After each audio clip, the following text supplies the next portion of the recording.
Hello, my name is Samantha Mertens.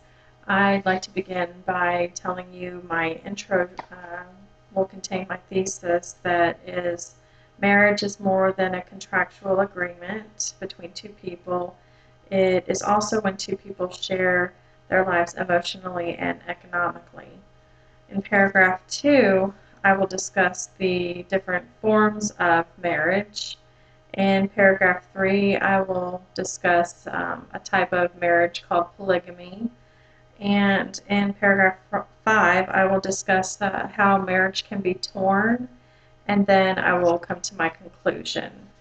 My sources that I have found my information is from the Merriam-Webster.com website and the About.com website.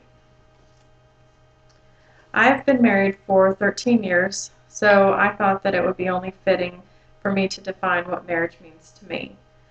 If you were to look up the definition of marriage in the dictionary, it would most likely tell you that it is the state of being united to a person of the opposite sex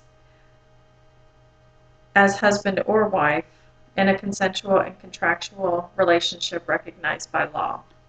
In more modern terms, marriage has been somewhat redefined as the uniting to a person of the same sex in a relationship like that of a traditional marriage. Marriage is more than just a contractual agreement between two people. It is also when people share their lives emotionally and economically. When you think of two people becoming united in marriage, you hope that they have fallen in love at some point in their relationship, but sometimes this may not be the case. There are other forms of marriage, such as an arranged marriage, civil marriage, open marriage, and polygamy, are just to name a few. Arranged marriages have been successful traditional aspects of family life in many cultures for years. This can also be known as a pragmatic marriage. Neither the bride or the groom in this marriage have a say in the selection of their future spouses in this pragmatic marriage, but they both will give complete and full consent. A civil marriage is one that takes place without any religious affiliation while meeting the local legal requirements. This marriage is also joined by a governing official. An open marriage is one in which the relationship is open to having other sexual partners without reservation. This, to me, would be very complicated.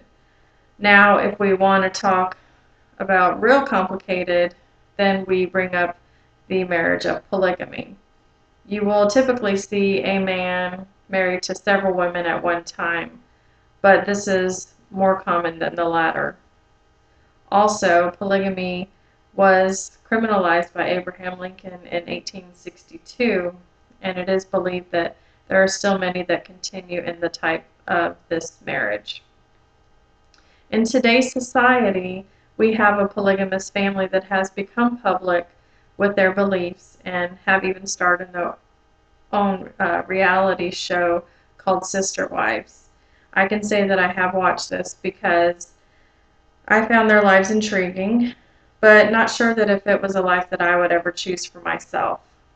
We also have the fictional TV series on HBO called Big Love that depicts the fictional life or lives of a polygamous family. Again, I say this because I do watch the show as well, and even though these shows do seem fictional, we still try to find a little piece of our marriage in them as well. Even though there are many different versions of what marriage is, we still have the same goal. The goal to me would be that it is husband and wife. We will be there for one another always, no matter what. A marriage can improve by being aware of the things that can hurt a marriage and what you can do to make it a better one. There are many things that can tear a marriage apart: not respecting one another, the lack of time spent with each other, a decrease in sexual drive, not sharing an equal amount of responsibilities, and disagreements finances. When we know that these areas are needed for improvement, there, of course, are ways that we can fix them. Don't take the other for granted. Work on improving your sex life. Agree to share the responsibilities around the house. Discuss finances openly, and simplify your life. These seem to be easy to be accomplished, but nowadays, when you have a two-person income family, there seems to be less time for one another. If we don't take the time to work on these areas on a constant basis, we will see our divorce rate increase even more than the 50% it is at right now. I couldn't imagine ever being without my husband. I said earlier that we have been married for 13 years, but in actuality, we have been together for 17. It is a constant work in progress to keep a marriage going, but both individuals have to be willing to play the part. It cannot just be one person all in. It takes two to make a good marriage work. Even though there are many types of marriages out there, the main thing that is in the marriage is being carried through with love.